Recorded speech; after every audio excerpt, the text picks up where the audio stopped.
परिश्रम का फल या मेहनत का फल। ठीक है। एक गांव में एक किसान रहता था। किसान कौन होते हैं? किसान होते हैं जो हल चलाते हैं, किसान खेती बाड़ी करते हैं। ठीक है।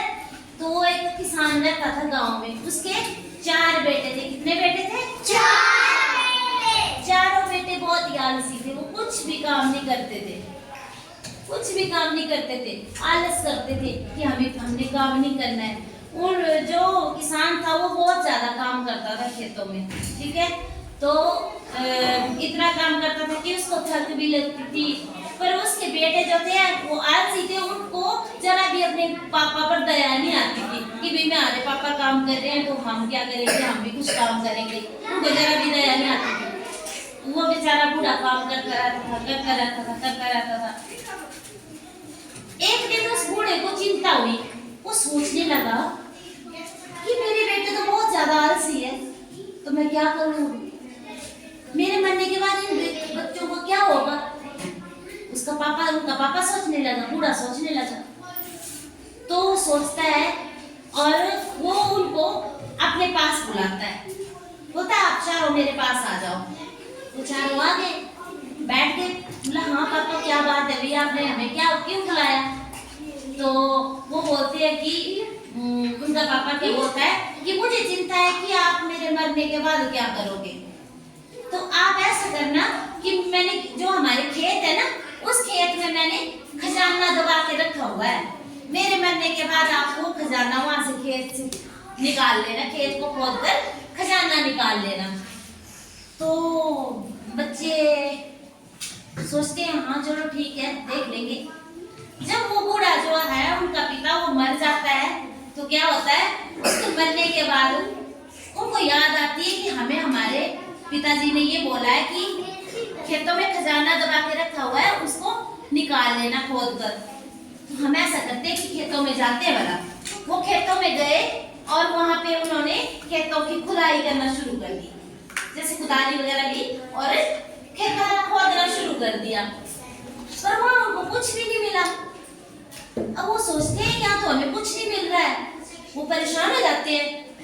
तो वहां से कोई समझदार आदमी जा रहा था, इसको अकल भी समझदार था, वो जा रहा था। तो वो क्या करता है, वहां से जाता है और उनको खुदाई करते हुए देखता है। तो बोलता है आप क्या कर रहे हो?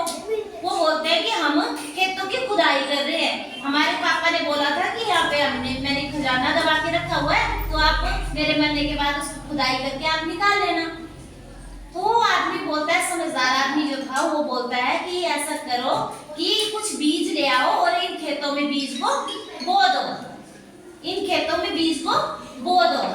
तो वो ऐसे ही करते हैं, बीज लाते हैं, खेतों में डाल देते हैं, बीज बोते हैं और घर चले आते हैं। थोड़े दिनों के बाद वहां पे फसल उगती है। फसल उगती है तो वो फसल को देखकर तो खुश होते हैं। फिर जब फसल काटने का टाइम आता है, फसल काटते हैं, वो अनाज इकट्ठा करते हैं, वो बहुत खुश होते हैं। तो वो फसल को बेचते हैं तो उनके पास पैसे आ जाते हैं। अब वो पैसे वाले हो गए, आलसी थे, पर उनको लालच हो गया कि हमने काम भी कर लिया, हमारे पास पैसा भी आ गया। तो वो क्या करते हैं, खुश हो जाते हैं और उसको फसल को बेचते हैं और वहां पे जो वो अपना पैसा कमा लेते हैं। इस तरह से जब उन्होंने मेहनत की तो उनके पास पैसा भी आ गया, उन्होंने खेतों का काम भी कर लिया और उन्होंने मेहनत करना भी स्टार्ट कर दिया। तो इस कहानी से हमें क्या शिक्षा मिलती है कि जो मेहनत का फल होता है वो हमेशा मीठा होता है। ठीक है, जब हम मेहनत करते हैं तो उसका फल जो है हमेशा बहुत अच्छा होता है, बहुत अच्छा होता है। तो मुझे बताओ आप लोग कि जो किसान था उसके कितने बेटे थे? 4। वो बेटे कैसे थे? कैसे आलसी थे? कुछ भी काम नहीं करते थे। फिर उनके पिताजी ने उनको क्या बोला? पिताजी ने बोला हमने खजाना छुपा कर रखा। हाँ जी, वहाँ से वो खजाना